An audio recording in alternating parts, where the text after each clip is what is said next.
বেশ কিছুদিন আগে একটা আঁকা এঁকেছিলাম। তো আঁকাটা আঁকতে আমার বেশ ভালোই লেগেছিল। তো আজকে ওই রকম ধরনেরই আরেকটা আঁকা ইচ্ছে হলো। আসলে এই ধরনের আঁকাগুলো আঁকতে খুব কঠিন লাগে, কারণ ফেস পেন্টিং বা এরকম ধরনের আঁকায় আমি এতটা ভালো নই। তো এই আঁকাগুলো আঁকতে একটুখানি অসুবিধেই হয়, কিন্তু রং করতে ভীষণ মজা হয়েছে। এগুলো আসলে রং করতেই আমার খুব ভালো লাগে। আর এই যে ইয়েলো কালার, আর এই ইয়েলো কালারটা হচ্ছে এমন একটা কালার যেটা যে কোনো জিনিসের ওপর দিলে, যে কোনো জিনিসের ওপর এই কালারটা দিয়ে রং করলে জিনিসটা ভীষণ ব্রাইট আর ভীষণ সুন্দর দেখতে লাগে। এই ছবিটা বেসিক্যালি আমি গুগল থেকে পেয়েছি।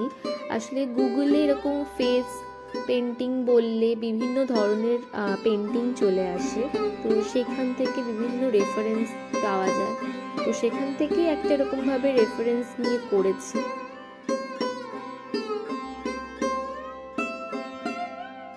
আঁকাটা আঁকার সময় যতটা না মজা হচ্ছিল, রং করার সময় আরও মজা হচ্ছিল, কারণ এই রঙগুলো করতে আমার সত্যিই খুব ভালো লাগে, আর তখনও খুব ভালো লাগছিল।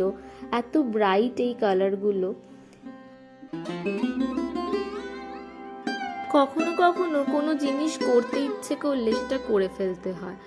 এত ভেবে চিন্তে করা উচিত না, কারণ সব জিনিস যে ভালো হবে বা ঠিক হবে বা একদম পারফেক্ট হবে এমন কিন্তু সবসময় নাও হতে পারে। তাই যখন যেটা ভালো লাগছে তখন সেটা সেইভাবেই করে ফেলতে হবে, সেটা খারাপ হোক আর ভালো হোক।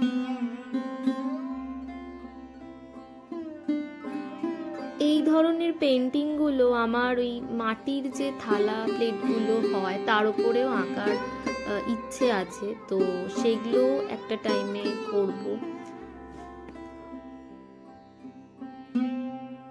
তো এইরকম অনেক কিছুই আছে যেগুলো আমরা ওই মাটির প্লেটের মধ্যে ড্র করতে পারি, তো সেরকম টাইপেরও অনেক জিনিসপত্র বানানোর ইচ্ছে আছে।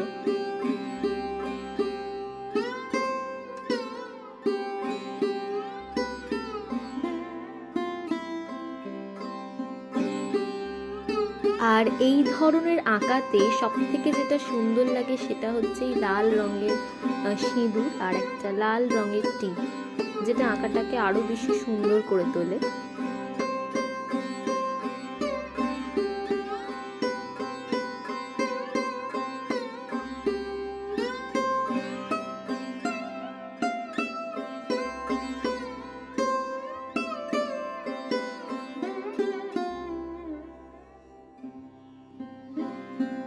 আমার আঁকাটা মোটামুটি প্রায় শেষের দিকে। জানি না কেমন হয়েছে, তো ভিডিওটা কেমন লাগলো সেটা তোমরা জানিও।